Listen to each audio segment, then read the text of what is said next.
Opinion na Tira Brigada! Tira Brigada! Tira Brigada! Mga kabrigada, isa sa mga tinututukan natin itong kontrobersyal na nangyari dyan sa may Taguig City, mga kabrigada. Itong sinasabi, Brigada Gabs, na illegal arrest. Illegal arrest at illegal na pagpasok nitong mga elemento ng Taguig City PNP. Dyan po, mga kabrigada, sa isang tahanan kung saan allegedly walang warrant of arrest yung pag-search sa bahay, yung pag-arresto doon sa sinasabi na may kaso sa illegal drugs. Yan. Kaya naman, sinampahan ng kaso, mga kabrigada, itong 10 mga miyembro ng PNP. Ako, aalamin natin, mga kabrigada, ano na bang update sa mga kaso na ito, mga kabrigada? Ano bang kaso ang ifa-file or i-final against noon sa mga 10 miyembro ng PNP? Nasa linya ng ating telepono, mga kabrigada, ang tagapagsalita ng NCRPO. Nasa linya, Police Major Hazel Asilo. Police Major Asilo, magandang umaga po. Magandang umaga po, Abner and Sir Gab. Magandang umaga po sa lahat. Unang-una po, Major Asilo, ano na pong update doon po sa mga miyembro ng PNP na inireklamo ng isang ginang at na kanyang pamilya dyan po sa Taguig City? Na-file na po yung criminal complaints against dun sa 10 involved po dun sa illegal na na nakita natin, yung nag-viral sa video na file na po sila ng kaso noong February 12. Ito yung mga kaso po na na-file is robbery with violence or intimidation, coercion, physical injury, obstruction of justice, paglabag sa Republic Act 7610, malicious mischief, unlawful arrest, at violation of domicile. Naku, dami-dami po mga kaso, Major. Ano bang, initially, ano bang reason, ano bang explanation mga pulis, bakit daw po nila ginawa yon?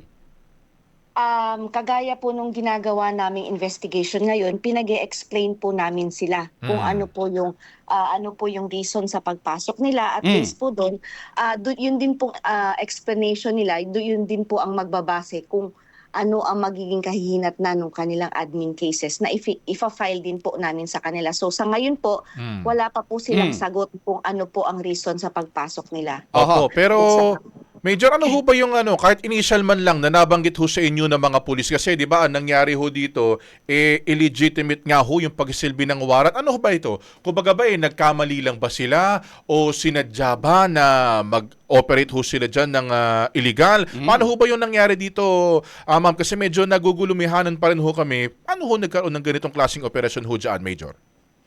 Ayon po doon sa ating victim, sinisilbihan daw po siya ng search warrant. Yung ipinapakita po sa kanyang papel na mapapanood natin doon sa video is according search warrant daw po. Pero nung tinitingnan niya is hindi siya search warrant. At ayon na rin po sa aming pag-iimbestiga, wala po silang warrant na hawak, wala po silang valid na warrant na hawak at hindi rin po legitimate yung operation na ginawa nila na pagpasok doon sa bahay.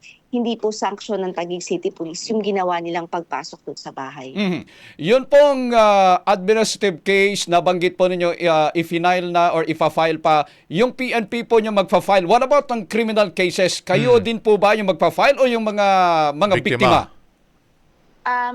Na-file na po yung criminal cases noong February 12. Okay. Nagbigay po ng salaysay yung ating mga complainants. Kasama po sila doon sa, bali po ang final nilang kaso doon sa ating mga pulis. Sila po yung nag-file ng robbery with violence or intimidation, coercion, malicious mischief at saka RA 7610. Yun po yung mga kasong i-file po ng ating mga victims. Ano po yung nature ng filing ng cases na yun? Criminal cases, Major Asilo, yun po ba ay inquest or regular filing po yun? Dadaan pa sa preliminary investigation?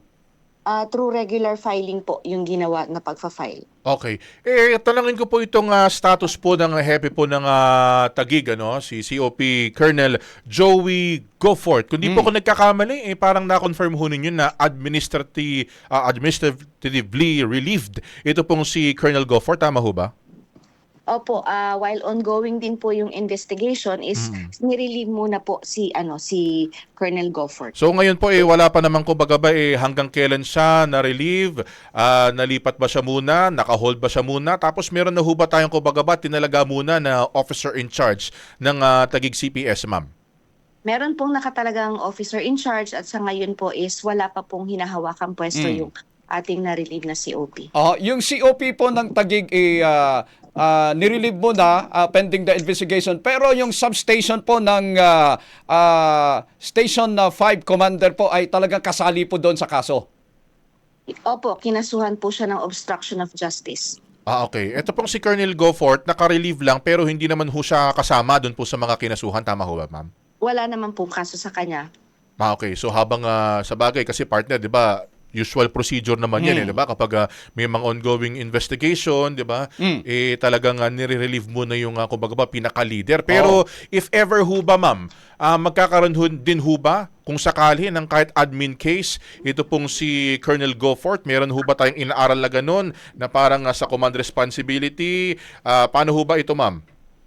Magdidepende po yan since sabi po nga po ongoing yung investigation. So kung ano Okay. po ang magiging kalalabasan ng investigation, doon po tayo magbabase kung mafa-filean po ba siya or wala naman po siyang command responsibility. Okay. Doon po sa 10 na sinampa ng kaso, Major, may possible ba na mag-qualify for state witness or sapat na po yung mga testimonya at ebidensya ng mga biktima para maidiin itong mga sangkot dyan sa kaso na yan? Sa tingin ko naman po, wala na pong magiging state witness doon sa mga kinasuhan nating 10 pulis po. Okay. Kasi tatayo naman na po yung salaysay ng ating mga victims. Pero siyempre 10 yun. So yung 10 involved doon, magkaiba po ba yung kanilang mga cases depende on their participation sa operation na yon, Major? Opo, magkakaiba po. Meron, depende po sa kung ano yung naging part nila doon sa ginawang operation. Kasi po, yung dalawa doon, bali po yung substation commander po kasi is obstruction of justice lang naman ang kinaso sa kanya. Yung 7 po, sila po yung kinasuhan nung mga victims natin.